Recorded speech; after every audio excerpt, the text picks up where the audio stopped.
আফনান ভাই, আপনার চ্যানেলের নিয়মিত শ্রোতা আমি। আজ যে ঘটনাটি আপনাকে পাঠাচ্ছি সেটি শোনার পর থেকে আমার রাতের ঘুম হারাম হয়ে গেছে। ঘটনাটি আমার দাদার থেকে শোনা, যিনি এটি সরাসরি পার্শ্ববর্তী গ্রামের প্রবীণ ইমাম সাহেব মাওলানা ইব্রাহিমের কাছে শুনেছিলেন। আজ থেকে প্রায় 40-50 বছর আগের ঘটনা। তখন গ্রাম বাংলা মানেই ছিল গাছপালা আর নিঝুম অন্ধকার। যশোর জেলার সেই গ্রামটির একপাশে ছিল বিশাল এক পুরনো কবরস্থান, নাম তার কালীহাটা বড় ভিটা। এই কবরস্থান নিয়ে লোকমুখে হাজারো কথা প্রচলিত ছিল। কেউ বলতো ওখানে নিশিরাতে জিনদের বাজার বসে, কেউ বলতো ওখানে অতৃপ্ত আত্মারা ঘুরে বেড়ায়। কিন্তু ইমাম সাহেব ছিলেন খুব শক্ত ইমানের মানুষ, তিনি এসব বিশ্বাস করতেন না। সেদিন ছিল ভাদ্র মাসের গুমোট এক রাত। ইমাম সাহেব পাশের গ্রাম থেকে একটি ওয়াজ মাহফিল শেষ করে ফিরছিলেন। সাথে কেবল একটা পুরনো আমলের হ্যারিকেন ছিল। রাত তখন 2 কি 3টে। চারিদিকে ঝিঝি পোকার ডাক ছাড়া আর কোনো শব্দ নেই। কবরস্থানের সেই মেঠো পথ দিয়ে হাঁটার সময় হঠাৎ ইমাম সাহেব অনুভব করলেন বাতাসটা যেন হঠাৎ ভারী হয়ে গেল। পচা মাংসের একটা উৎকট গন্ধ নাকে এলো। তিনি ভাবলেন কোনো পশু মরে পড়ে আছে হয়তো। কিন্তু কয়েক কদম এগোতেই দেখলেন রাস্তার মাঝখানে একটি বিশাল আকার কালো কুকুর বসে আছে, কিন্তু কুকুরটির চোখ দুটো আগুনের গোলার মতো লাল। ইমাম সাহেব যখনই কুকুরটিকে পাশ কাটিয়ে যেতে চাইলেন, অমনি কুকুরটি মানুষের গলায় বলে উঠল, হুজুর, এত রাতে কোথায় যাচ্ছেন? জানাজাটা তো পড়িয়ে গেলেন না। ইমাম সাহেবের রক্ত হিম হয়ে গেল। কুকুর কথা বলছে! পরক্ষণেই দেখলেন কুকুরটি তার পেছনের পায়ে দাঁড়িয়ে লম্বায় প্রায় 8-10 ফুট হয়ে গেল। তার মুখটা ফেটে গিয়ে সেখান থেকে কালো লালা ঝরছে। এটি কোনো কুকুর নয়, এটি একটি মারিদ জিন, সবচেয়ে শক্তিশালী এবং ভয়ঙ্কর প্রজাতির জিন। জিনটি তার বিশাল লম্বা হাত দিয়ে কবরস্থানের ভেতরের একটা নির্দিষ্ট কবরের দিকে ইশারা করল। ইমাম সাহেব তাকিয়ে দেখলেন একটি পুরনো কবর থেকে নীলচে ধোঁয়া বেরোচ্ছে। সেই ধোঁয়ার ভেতর থেকে একটি নরক কঙ্কাল বেরিয়ে আসছে, যার গায়ে তখনও আতপচা মাংস লেগে আছে। কঙ্কালটি ইমাম সাহেবকে দেখে দাঁত কপাটি লেগে এক অশ্বরীরই শব্দ করতে লাগল। জিনটি ইমাম সাহেবকে ধমক দিয়ে বলল, পর জানাজা, নইলে এই কবরে আজ তোকে জ্যান্ত দাফন করব। ইমাম সাহেব কাঁপতে কাঁপতে সূরা পড়তে শুরু করলেন। কিন্তু অদ্ভুত বিষয় হল, তিনি যখনই কোনো আয়াত পড়ছেন, জিনটি অট্টহাসি দিয়ে বলছে, এখানে তোর খোদার কালাম কাজ করবে না, কারণ এই মাটি অভিশপ্ত। হঠাৎ ইমাম সাহেব দেখলেন কবরস্থান থেকে শত শত ছায়া বেরিয়ে আসছে। তারা সবাই একসাথে গোঙাতে শুরু করল। ইমাম সাহেব তখন বুঝতে পারলেন তিনি আসলে কোনো ইলিউশন বা জাদুর কবলে পড়েছেন। তিনি জানতেন জিনরা মানুষকে ভয় দেখিয়ে তার ঈমান নষ্ট করতে চায়। তিনি চোখ বন্ধ করে সিজদায় পড়ে দিলেন এবং মনে মনে আল্লাহর কাছে সাহায্য চাইলেন। তখন হঠাৎ এক বিকট আওয়াজ হল, যেন আকাশ ফেটে কিছু একটা পড়ছে। তিনি চোখ মেলে দেখলেন সেই জিনটি নেই, কিন্তু তার সামনে রাখা হ্যারিকেনটা ফেটে চুরমার হয়ে গেছে। পরদিন সকালে গ্রামবাসীরা ইমাম সাহেবকে ওই কবরস্থানের উপর বেহুশ অবস্থায় পায়। তার গায়ের পাঞ্জাবিটা কেউ যেন নখ দিয়ে ছিঁড়ে ফালি ফালি করে দিয়েছে। ইমাম সাহেব সুস্থ হওয়ার পর সেই নির্দিষ্ট কবরটি দেখালেন। দেখা গেল সেই কবরটি ছিল গ্রামেরই এক পাপাচারী জমিদারের, যে কিনা এক জিন সাধককে জ্যান্ত কবর দিয়েছিল বলে গুজব ছিল। সবচেয়ে ভয়ঙ্কর বিষয় কি জানেন আফনান ভাই? ইমাম সাহেবের পিঠে সেই রাতে 5টি আঙুলের ছাপ বসে গিয়েছিল। সেই ছাপগুলো কোনো দিন মোছেনি। তিনি যখনই নামাজে দাঁড়াতেন, সেই ক্ষতগুলো দিয়ে টাটকা রক্ত বেরোত। ইমাম সাহেব মারা যাওয়ার আগে আমার দাদাকে বলেছিলেন, কবরস্থান মানে কেবল মৃত মানুষের জায়গা নয়, ওটা এমন এক জগতের দরজা যা সাধারণ মানুষের চোখের আড়ালে থাকাই ভালো। আফনান ভাই, যশোরের ওই কবরস্থানটি আজও আছে, কিন্তু গ্রামের কেউ এখন আর সন্ধ্যার পর ওই পথ দিয়ে হাঁটার সাহস করে না। এমনকি পাখিরাও ওই নির্দিষ্ট বড় গাছটিতে বসে না। গল্পটি কেমন লাগলো জানাবেন। আপনি চাইলে আমি এই ইমাম সাহেবের জীবনের আরও কিছু অলৌকিক ঘটনা লিখে পাঠাতে পারি।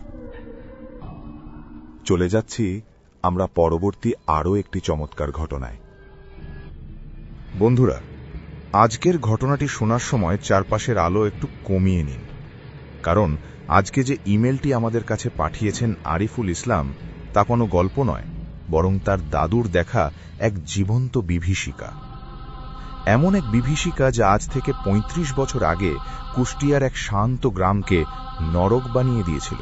আজ থেকে 35 বছর আগের কথা, 1991 সাল। তখন কুষ্টিয়া জেলার কুমারখালী উপজেলার যদুবয়রা গ্রামটি ছিল আজকের চেয়ে অনেক বেশি গাছগাছালিতে ঘেরা আর নিভৃত। আমার দাদু মৃত আলহাজ মনসুর আলী ছিলেন গ্রামের একজন সম্মানিত মানুষ। দাদুর মুখে শোনা এই ঘটনাটি আজও আমাদের পরিবারের সবার রক্ত হিম করে দেয়। দাদুর ঘনিষ্ঠ বন্ধু ছিলেন আব্দুল লতিফ। গ্রামে লতিফ কাকা হিসেবেই পরিচিত ছিলেন। পেশায় তিনি ছিলেন একজন দক্ষ দর্জি। গ্রামের বাজারে তার ছোট্ট একটা দোকান ছিল। খুব অমায়িক আর ধার্মিক লোক ছিলেন তিনি। কিন্তু হঠাৎ করেই লতিফ কাকার জীবনে এমন এক ঝড় এলো যার কোনো ব্যাখ্যা বিজ্ঞানের কাছে নেই। ভাদ্র মাসের এক গুমোট গরমে লতিফ কাকার আচরণ অদ্ভুত হতে শুরু করল। প্রথমে তিনি দোকানে যাওয়া বন্ধ করলেন, তারপর লোকজনের সাথে কথা বলা কমিয়ে দিলেন। তার স্ত্রী মাজেদা বেগম একদিন দাদুকে কাঁদতে কাঁদতে এসে বললেন, ভাইজান, আপনার বন্ধু যেন মানুষ থেকে অন্য কিছুতে পরিণত হচ্ছে। সারা রাত ঘরের কোণে বসে সে ফিসফিস করে কার সাথে কথা বলে আর মাঝে মধ্যে অমানুষিক শব্দ করে হাসে। দাদু একদিন রাতে লতিফ কাকাকে দেখতে গেলেন। ঘরে ঢুকেই দাদু অনুভব করলেন এক ভারী বাতাস। বাতাসের গন্ধটা ছিল পুরনো কবরস্থানে জমে থাকা ভেজা মাটির মতো। লতিফ কাকা বিছানায় শুয়েছিলেন, কিন্তু তার চোখ দুটো ছিল ছাদের দিকে স্থির। দাদু ডাক দিতেই তিনি ধীরে ধীরে মাথা ঘোরালেন। দাদু চমকে উঠলেন। লতিফ কাকার গায়ের চামড়া যেন হাড়ের সাথে লেগে গেছে, আর চোখের নিচে গাঢ় কালো কালি। দাদু জিজ্ঞেস করলেন, লতিফ, কি হয়েছে তোর? লতিফ কাকা ফিসফিস করে বললেন, ওরা আমার কলিজাটা খাচ্ছে রে মনসুর, ওরা ছাড়বে না। ঠিক সেই মুহূর্তে ঘরের হারিকেনটা হঠাৎ করে দপ করে নিভে গেল, যদিও তাতে তেল ছিল। অন্ধকার ঘরের কোণ থেকে মনে হল কেউ একজন খসখসে গলায় হাসছে। দাদু ভয় পাওয়ার মানুষ ছিলেন না। তিনি চট করে ম্যাচ জ্বালিয়ে হারিকেন ধরালেন, কিন্তু দেখলেন লতিফ কাকা আর বিছানায় নেই। ঘরের জানালাটা খোলা, আর জানালার গ্রিলগুলো মনে হচ্ছিল কোনো পশুর কামড়ে দুমড়ে মুচড়ে গেছে। গ্রামের লোকজন মিলে লতিফ কাকাকে পাশের বাঁশঝাড় থেকে উদ্ধার করল। তার মুখে তখন রক্ত লেগেছিল। তখনই সবাই বুঝল এটা কোনো মানসিক রোগ নয়, এটি কোনো ভয়ঙ্কর কালো জাদুর কাজ। কুমারখালী শহর থেকে প্রবীণ তান্ত্রিক আব্দুল জব্বারকে খবর দেওয়া হল। আব্দুল জব্বার সাহেব যখন বাড়িতে ঢুকলেন, তিনি এক মুহূর্ত থমকে দাঁড়ালেন। তিনি একটি মন্ত্র পড়ে হাততালি দিলেন। সাথে সাথে বাড়ির পেছনের একটি ডালিম গাছ মট করে ভেঙে পড়ল। তিনি বললেন, লতিফকে রক্তচোষা বান মারা হয়েছে। এই বান এমন এক জঘন্য কুফরি কালাম যা মানুষের শরীরের রক্তকে ধীরে ধীরে বিষে পরিণত করে আর শেষমেশ আত্মাটাকে শয়তানের কাছে বন্দী করে ফেলে। তান্ত্রিক আব্দুল জব্বার সাহেব যখন লতিফ কাকার ঘরের খাটের তলা খুঁড়তে বললেন, দাদু নিজ হাতে মাটি খুঁড়লেন। প্রায় 4 ফুট নিচে পাওয়া গেল একটি কলস। সেই কলসের মুখ ছিল লাল কাপড়ে বাঁধা। কলসটি খোলার পর যা দেখা গেল তা দেখে উপস্থিত সবার কলিজা শুকিয়ে গেল। কলসের ভেতর ছিল একটি মাটির পুতুল, যার সারা শরীরে অসংখ্য মরিচা ধরা সুই গেঁথে দেওয়া, লতিফ কাকার এক টুকরো ব্যবহৃত কাপড় যার রক্ত দিয়ে ভেজানো, কয়েকটি মানুষের দাঁত আর মাথার খুলির অংশ। তান্ত্রিক বললেন, পুতুলের কলিজার জায়গায় যে বড় পেরেকটা দেখছেন, ওটা যত গভীরে ঢুকবে লতিফের আয়ু তত কমে যাবে। আজ অমাবস্যা, আজই এই জাদুর চূড়ান্ত সময়। রাত যখন 12টা, তান্ত্রিক লতিফ কাকাকে বাড়ির উঠোনে একটি গোল বৃত্তের মধ্যে বসালেন। বৃত্তের চারপাশে হাড়ের গুঁড়ো আর সিঁদুরের প্রলেপ দেওয়া হল। তান্ত্রিক উচ্চস্বরে কুফরি কাটানোর মন্ত্র পাঠ করতে লাগলেন। হঠাৎ করেই চারদিকের গাছপালাগুলো এমনভাবে দুলতে শুরু করল যেন কোনো তুফান শুরু হয়েছে, কিন্তু আকাশে কোনো বাতাস ছিল না। হঠাৎ লতিফ কাকা উঠে দাঁড়ালেন। তার গলা দিয়ে বের হতে লাগল এক বৃদ্ধা মহিলার কণ্ঠস্বর। তিনি বলতে লাগলেন, জব্বার, তুই ফিরে যা, ওকে আমরা ছাড়ব না, ওর রক্ত আমাদের তৃষ্ণা মেটাচ্ছে। তখন তান্ত্রিক চিৎকার করে বললেন, কে পাঠিয়েছে তোকে? সেই কামরূপী তান্ত্রিকের নাম বল। হাসি দিতে দিতে লতিফ কাকার ভেতর থাকা আত্মাটি বলল, তোর ঘরের কাছের মানুষটিই তোকে বেচে দিয়েছে। ঠিক সেই মুহূর্তে উঠোনের শেষ প্রান্তে অন্ধকার থেকে বেরিয়ে এলো বিশাল এক কালো অবরব। উচ্চতায় প্রায় 7-8 ফুট। তার কোনো মুখ ছিল না, শুধু কপালে একটি রক্তবর্ণের চোখ জ্বলজ্বল করছিল। দাদু বলতেন, সেই চোখের দিকে তাকালে মনে হচ্ছিল যেন কোনো অগ্নিকুণ্ড। তান্ত্রিক আব্দুল জব্বার সাহেব একমুঠো পড়া লবণ সেই ছায়ার দিকে ছুঁড়ে মারলেন। সাথে সাথে এক বিকট আর্তনাদ শোনা গেল, যা কোনো মানুষের কণ্ঠ হতে পারে না। গ্রামবাসী ভয়ে যে যার মতো ঘরে ঢুকে দরজা বন্ধ করে দিল। পুরো 3 ঘণ্টা ধরে সেই তান্ত্রিক আর অশুভ শক্তির মধ্যে লড়াই চলল। তান্ত্রিক সাহেব যখন পুতুলটি পোড়ানোর সিদ্ধান্ত নিলেন তখন লতিফ কাকা মাটিতে পড়ে ছটফট করতে লাগলেন।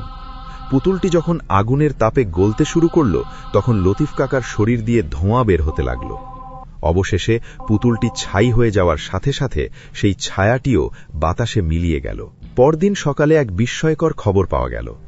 লতিফ কাকার যে ব্যবসায়িক পার্টনার ছিল পাশের গ্রামের রহিমউদ্দিন, তাকে তার নিজের ঘরে মৃত অবস্থায় পাওয়া গেছে। তার শরীরটা এমনভাবে কুঁচকে গিয়েছিল যেন কেউ তার শরীরের সব রক্ত আর জল শুষে নিয়েছে। তার ঘরের মেঝেতে হুবহু সেই একই রকম কালো জাদুর সরঞ্জাম পাওয়া গেছে। জাদুর নিয়ম অনুযায়ী যখন কোনো বান তার লক্ষ্যভ্রষ্ট হয় তখন তা সরাসরি জাদুকরের উপর গিয়ে আছড়ে পড়ে। দাদু এই গল্পটা করার সময় তার গলার স্বর ভারী হয়ে আসত। তিনি বলতেন, আরিফ, মানুষ যখন অন্য মানুষের ভালো সইতে পারে না তখন সে শয়তানের হাত ধরে। লতিফ বেঁচে গিয়েছিল ঠিকই, কিন্তু তার সারা শরীরে সেই কালো ছোপ ছোপ দাগগুলো আজীবন ছিল। জাদুর ক্ষত শরীর থেকে যায় না। বন্ধুরা, শুনলেন তো আরিফুল ইসলাম পাঠানো সেই হাড় হিম করা ঘটনা? মানুষের লোভ আর হিংসা যে কতটা অন্ধকার পথে নিয়ে যেতে পারে তা এই গল্পটি প্রমাণ করে। সাবধানে থাকবেন, কারণ অন্ধকার জগতের বাসিন্দারা সবসময় সুযোগের সন্ধানে থাকে। চোখ কান খোলা রাখুন আর দেখতে থাকুন আফনান দ্য হরর ওয়ার্ল্ড। চলে যাচ্ছি আমরা পরবর্তী আরও একটি চমৎকার ঘটনায়। আফনান ভাই, আপনার চ্যানেলের নিয়মিত শ্রোতা আমি। আজ যে ঘটনাটি আপনাকে পাঠাচ্ছি সেটি শোনার পর থেকে আমার রাতের ঘুম হারাম হয়ে গেছে। ঘটনাটি আমার দাদার থেকে শোনা, যিনি এটি সরাসরি পার্শ্ববর্তী গ্রামের প্রবীণ ইমাম সাহেব মাওলানা ইব্রাহিমের কাছে শুনেছিলেন।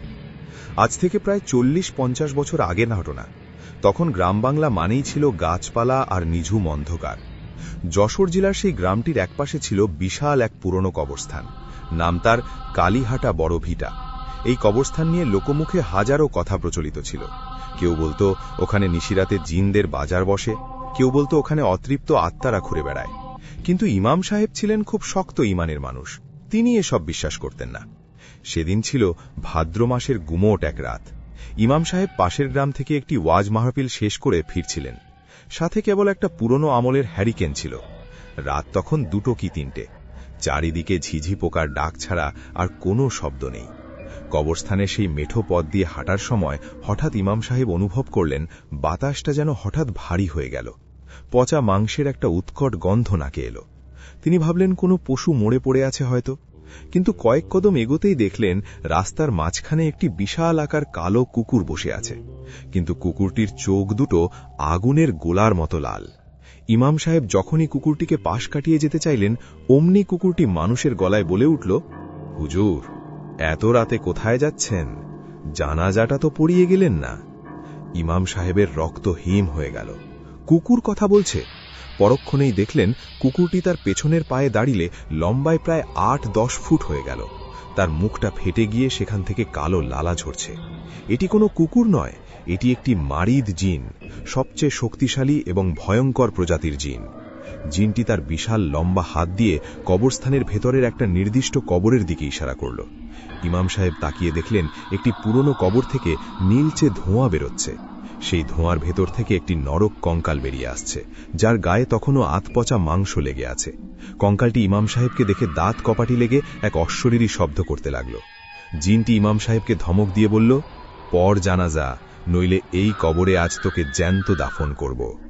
ইমাম সাহেব কাঁপতে কাঁপতে সূরা পড়তে শুরু করলেন, কিন্তু অদ্ভুত বিষয় হল তিনি যখনই কোনো আয়াত পড়ছেন জিনটি অট্টহাসি দিয়ে বলছে, এখানে তোর খোদার কালাম কাজ করবে না, কারণ এই মাটি অভিশপ্ত। হঠাৎ ইমাম সাহেব দেখলেন কবরস্থান থেকে শত শত ছায়া বেরিয়ে আসছে। তারা সবাই একসাথে গোঙাতে শুরু করল। ইমাম সাহেব তখন বুঝতে পারলেন তিনি আসলে কোনো ইলিউশন বা জাদুর কবলে পড়েছেন। তিনি জানতেন জিনরা মানুষকে ভয় দেখিয়ে তার ঈমান নষ্ট করতে চায়। তিনি চোখ বন্ধ করে সিজদায় পড়ে দিলেন এবং মনে মনে আল্লাহর কাছে সাহায্য চাইলেন। তখন হঠাৎ এক বিকট আওয়াজ হল, যেন আকাশ ফেটে কিছু একটা পড়ছে। তিনি চোখ মেলে দেখলেন সেই জিনটি নেই, কিন্তু তার সামনে রাখা হ্যারিকেনটা ফেটে চুরমার হয়ে গেছে। পরদিন সকালে গ্রামবাসীরা ইমাম সাহেবকে ওই কবরস্থানের ওপর বেহুশ অবস্থায় পায়।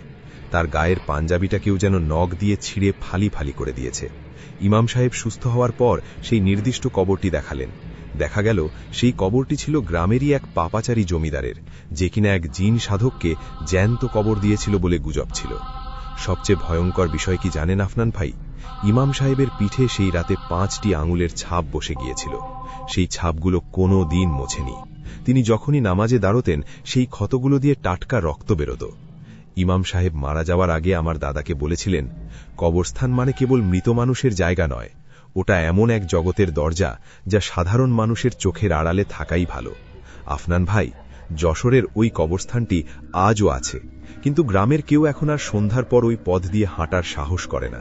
এমনকি পাখিরাও ওই নির্দিষ্ট বড় গাছটিতে বসে না। গল্পটি কেমন লাগলো জানাবেন। আপনি চাইলে আমি এই ইমাম সাহেবের জীবনের আরও কিছু অলৌকিক ঘটনা লিখে পাঠাতে পারি।